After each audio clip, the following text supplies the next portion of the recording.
안녕하세요. 저는 30대 주부입니다. 아직 아이는 없어요.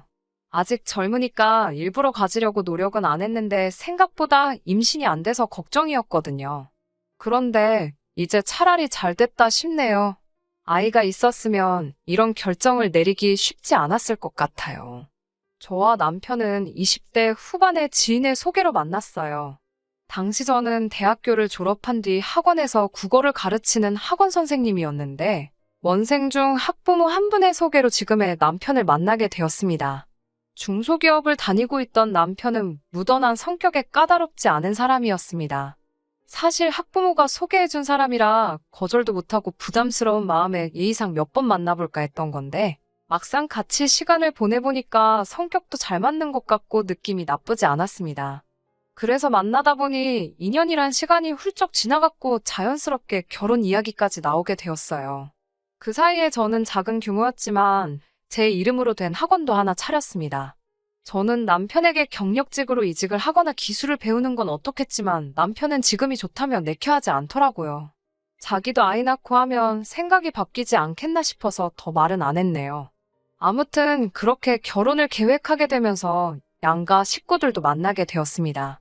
시아버지는 워낙에 무뚝뚝하고 말씀이 없으신 분이셨고, 시어머니와 신우는 전형적으로 사이좋은 모녀 사이였습니다. 신우는 남편보다 4살 어리고 저보다는 2살 어렸는데 아이가 한 명 있었어요. 고등학교를 졸업하면서 사귀던 남자친구 아이를 갖게 되었는데 애 아빠는 바로 군대로 가버리고 군대에 다녀와서는 잠수를 탔다나 봐요. 아무리 수소문을 해도 찾을 수가 없었다면서 포기하고 신우가 혼자 키우고 있었습니다. 그렇다 보니 변변한 수입이 없어서 나라에서 한부모 가정에 주는 보조금과 시부모님의 도움으로 살고 있었습니다.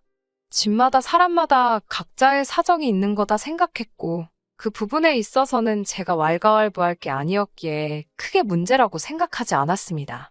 남편은 그런 신우를 안쓰러워하는 눈치였지만 그거야 당연히 자기 친동생이니 그런 마음이 드는 거다 싶었지요. 신우는 저에게 언니 하면서 제법 잘 따르는 편이었고 여동생이 없었던 저도 그런 신우가 예뻤습니다. 하지만 그건 어디까지나 결혼식을 올리기 전 얘기고요. 결혼을 하면서 처음으로 갈등을 빚게 되었는데 그건 바로 집 때문이었습니다. 저도 결혼 준비를 하면서 알게 된 사실인데 시집이 보기에는 부족함이 없어도 실제로는 재산이 하나도 없어서 저희를 도와주실 여력이 전혀 없으시더라고요. 저도 학원을 차리면서 그동안 모아두었던 돈을 다 써버린 탓에 걱정이 많았습니다. 다행히 친정부모님께서 일단 얼마 정도 대출받아 도와줄 테니 너무 스트레스 받지 말라고 해주셔서 어쩔 수 없이 친정에 손을 벌려야만 했어요. 그렇게 친정돈 1억과 남자친구가 그동안 모아둔 3천으로 전셋집을 구하게 되었습니다. 남자친구는 사실 월세로 살더라도 신축으로 갔으면 좋겠다고 했지만 저는 월세는 정말 돈을 버리는 일이라고 생각했기 때문에 그 문제로 많이 다퉜어요. 결국 서울 외곽에 위치한 방 2개짜리 빌라 전세에서 사는 걸로 결론을 지었지만요. 사실 저는 개원한 지 얼마 되지 않았어도 그동안 한 곳에서 오래 강의하며 입소문이 나 있던 상황이라 금방 학생들을 모을 수 있었습니다.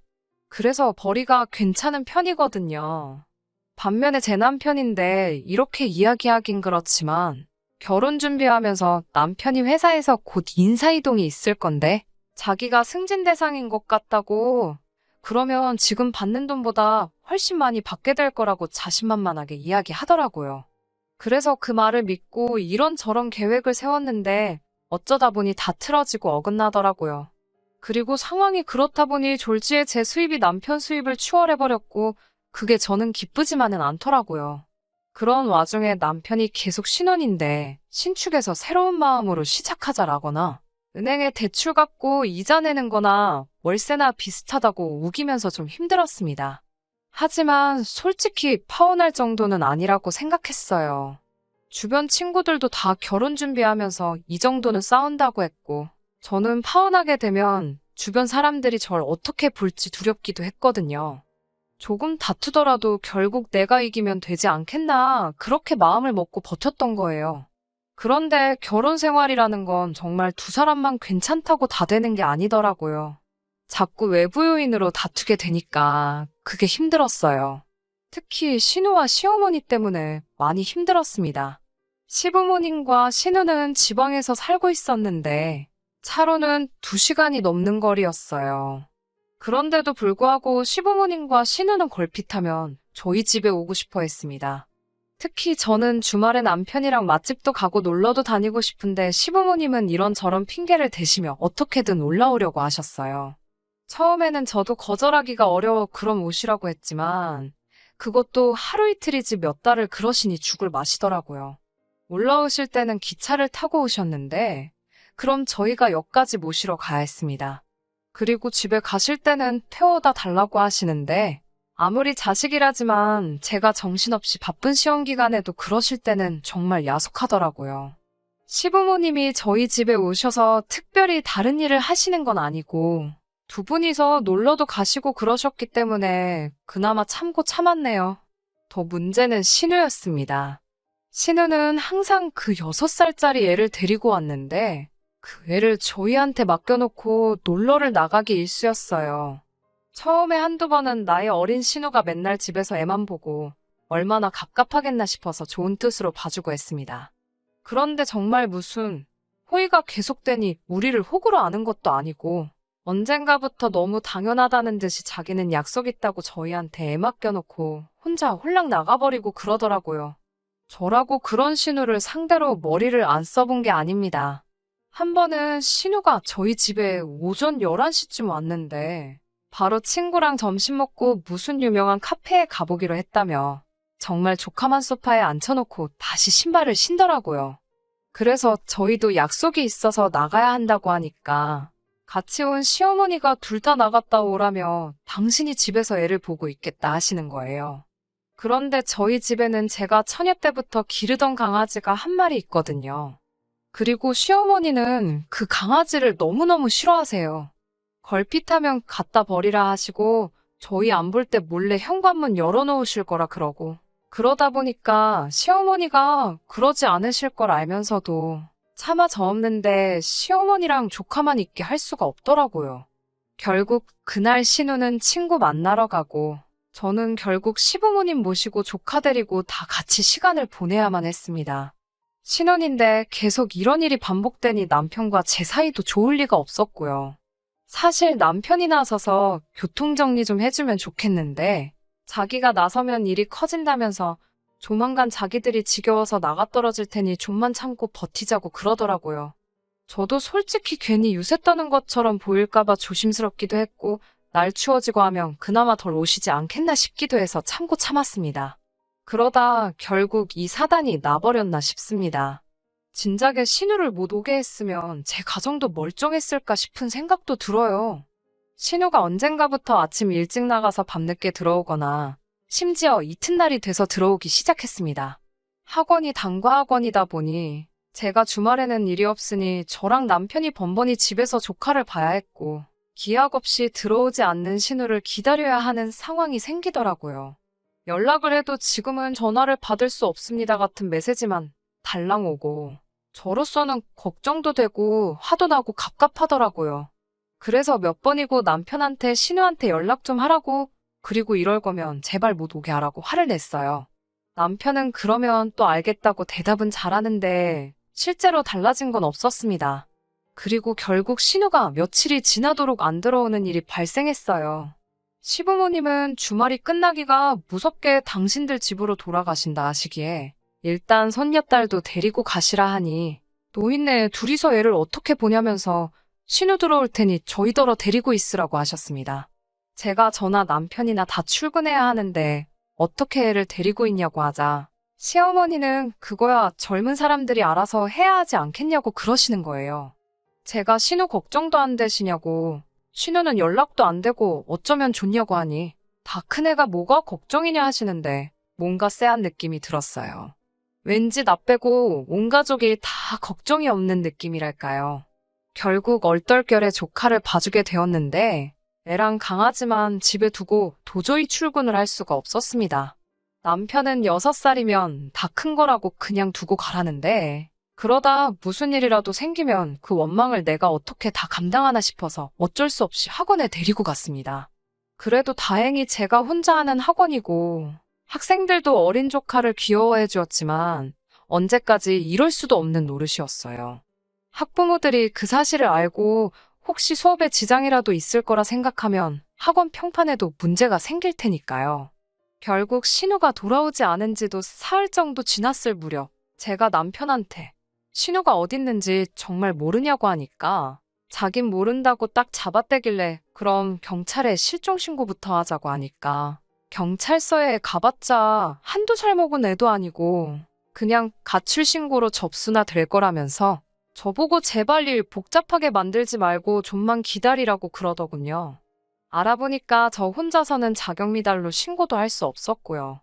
그나마 다행인 건 학원 방학이 다가오고 있었기에 저는 혼자서 신우를 찾아내기로 마음을 먹었습니다. 다가오는 추석에 시부모님 선물이라도 하나 해드릴까 하여 모으던 돈이 있었거든요. 그런데 신우가 이 지경을 만들어놨는데도 손 놓고 계시는 게 너무 야속하고 미워서 저는 그 돈을 신우 찾는데 쓰기로 했습니다.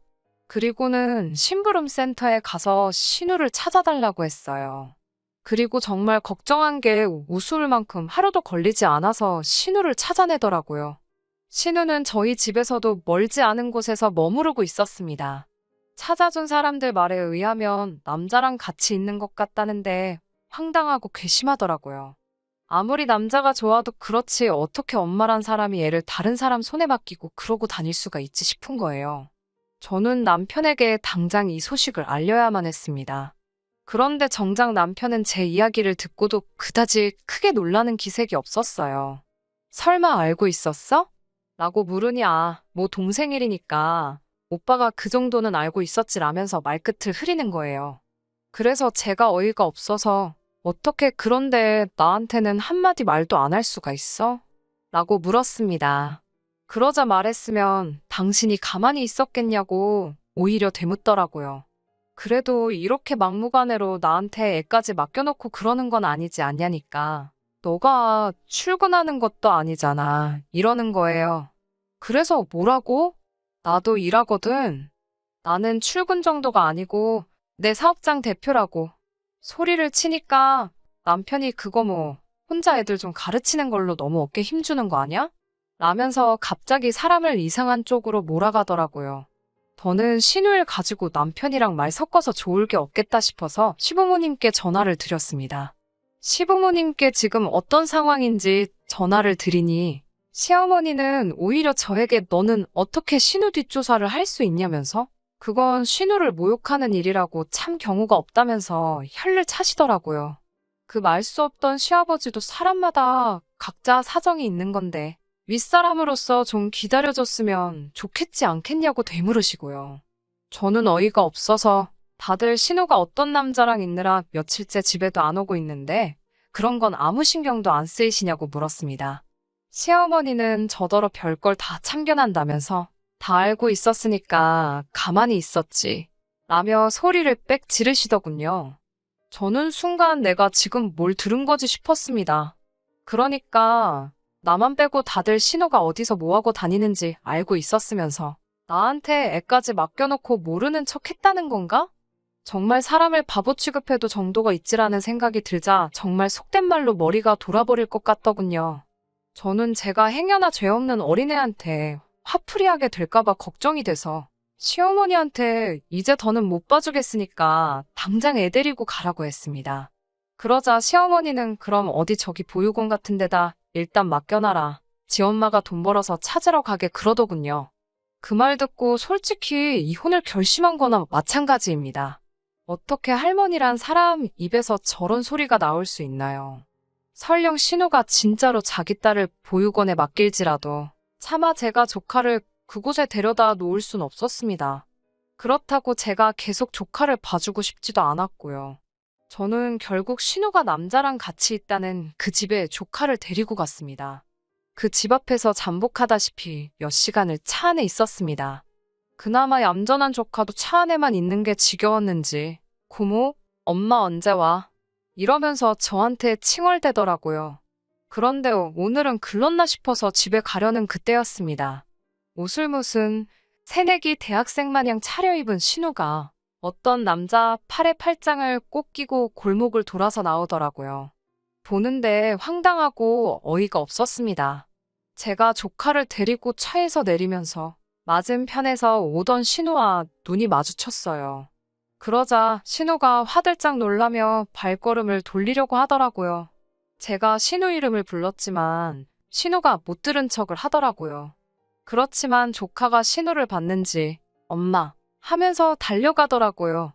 그러자 신우도 반사적으로 다시 뒤를 돌아봤고요. 조카가 엄마 하고 달라드니 신우도 밀어내지 못하더군요.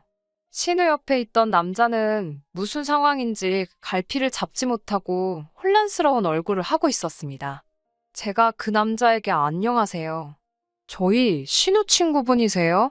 하고 말을 걸었습니다. 남자는 얼떨떨한 표정으로 예, 제가 남자친구입니다 하길래 저는 일부러 신우를 쳐다보면서 한껏 높은 목소리로 이렇게 멋진 분을 만나느라 신우가 집에도 안 들어오고 딸도 나몰라라 했구나 하고 말을 걸었어요. 그러자 신우가 눈으로 저에게 욕을 하며 언니 왜 그래요? 이따 전화할게요. 그때 통화해요. 이러면서 조카를 제 쪽으로 밀더라고요. 조카는 영문도 모르고 나 엄마랑 있을래 이러고 신우는 급기야 저를 골목어기로 잡아 끌더니 언니 지금 뭐 하자는 거예요? 라며 따지기 시작하더라고요. 그렇지만 제가 뭐가 겁이 나겠어요.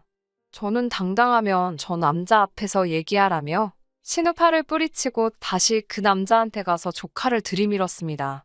예쁘죠? 우리 신우 딸이에요. 사진은 보여준 적 있어요? 남자친구분이 우리 조카도 자식으로서 받아주기로 한 거예요?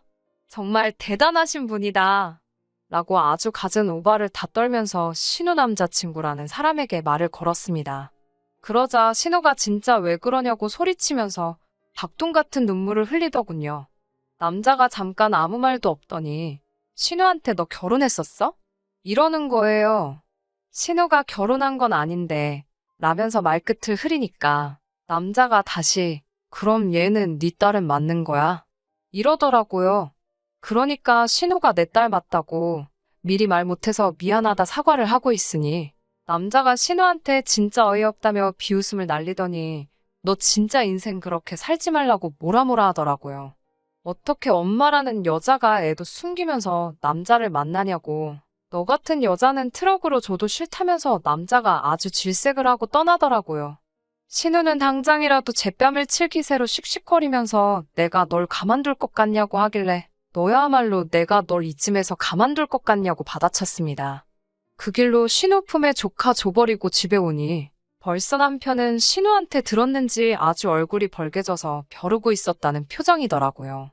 하지만 저도 이미 이 식구들이 다 저를 바보등신으로 만들었다는 걸 알았기 때문에 일단 가족관계에 아무런 미련도 없었거든요. 그래서 그런 남편을 보고는 열받아 아주 웃기고 앉아있네 한마디 해주고선 남편 짐을 챙기기 시작했습니다. 이윽고 시모한테도 전화가 와서는 네가 기어이 우리 딸 혼삭기를 다 막았다면서? 라고 대뜸 성질부터 부리더니 너 때문에 우리 딸 인생 망쳤다고 저보고 보상하라고 악을 쓰더라고요. 알고 보니까 그 남자가 의대를 졸업하고 서울 모 병원에서 레지던트 하면서 자취를 하고 있었나 봐요. 그러다 술자리에서 신우랑 알게 됐는데 신우가 팔자 좀 고쳐보겠다고 그날 어떻게 하루를 같이 보냈던 걸 빌미로 아주 사귀자고 들이대다가 어떻게 잘 풀렸는지 연애까지로 발전했던 사이랍니다. 그런데 제 덕에 산통을 깼다면서 다들 제 탓만 하더라고요. 진짜 이런 집구석이 다 있나 싶어서 남편한테 그냥 이혼하자고 했어요. 가전제품이랑 가구 대부분 다 저랑 남편이 각자 자취하면서 쓰던 거 그대로 들고 왔었고 전세 자금으로 들어간 1억 3천이 전부였는데 그중 남편 몫은 3천 정도였으니 그건 제가 지금 당장이라도 줄 수 있다고. 그러니까 이혼하자고 그랬습니다. 남편은 자기가 왜 이혼을 하냐? 그리고 왜 내 몫이 3천밖에 안 되냐고 따져 묻더라고요. 여태까지 자기가 벌어다 준 돈이 얼만지는 아냐면서요. 네 벌이야 뻔하지 않냐. 그놈의 승진은 대체 언제 된다는 거냐. 아주 대판 싸웠어요. 이 집에 들어간 돈 3천이 전부고 네가 번 돈 가지고 생활비도 겨우 한다고요. 결국 그 문제로 며칠을 서로 씨름을 하다 제가 변호사를 선임해버렸습니다. 변호사 말로는 지금 이혼의 귀책 사유가 남편을 비롯한 시댁에 있기 때문에 어차피 소송으로 가도 제가 이길 확률이 높으니까 걱정 말고 진행하자 하더군요. 지금은 그래서 소송 중입니다만 별 걱정도 안 되고 솔직히 홀가분하기까지 합니다. 저희가 이혼한다고 하자 그제서야 시부모님도 정신이 들었는지 자기가 자식 일이다 보니 눈에 뵈는 게 없었다며 부모 마음 좀 이해해달라고 그리고 저에게도 미안했다고 따로 사과하고 싶다 하시더군요. 하지만 한 번 속지 두 번 속을 수 있나요? 저는 괜찮다고 그냥 이대로 다시는 서로 안 마주치면 좋겠다고 선을 그었습니다. 그 이후에 제 귀에 들려온 바로는 신우는 그 남자한테 차인 건 물론이고 남자가 어디 인터넷 유명한 곳의 사연으로 제보까지 해가지고 정말 동네 망신을 당한 것 같더라고요. 솔직히 저는 지금이라도 신우가 마음 고쳐먹고 성실히 애 키우면 살면 좋겠습니다. 그럼 누가 아나요? 정말 그런 신우를 품어줄 좋은 남자가 나타날 수도 있잖아요. 그리고 남편은 맨날 혼자 김칫국 마시며 승진 타령해대더니 결국 귀향이나 다름없는 지방 발령받고 고향도 아닌 지방으로 쫓겨나듯 내려가게 되었습니다. 저더러 같이 가자고 거기 가면 시부모도 없고 신우도 없고 오롯이 우리 단둘이서 아무 방해 없이 처음부터 다시 시작하자는데 그 면상에다 물 한 잔 끼얹을까 하다 인생이 불쌍해서 봐줬네요. 저요? 저는 요즘 학생들을 위한 수능 교재를 만들고 있습니다. 얼마 전에는 교육방송에서 같이 일해보지 않겠냐고 연락도 왔고요. 혼자가 되면서 쓸데없는 곳에 정신과 시간을 뺏기지 않으니까 일의 효율성도 늘고 돈도 잘 모이고 너무 좋아요.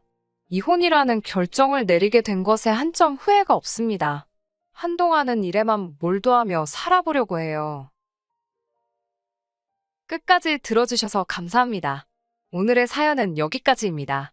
구독과 좋아요, 알람 설정 부탁드리고 더 좋은 사연으로 다시 찾아뵙겠습니다. 감사합니다.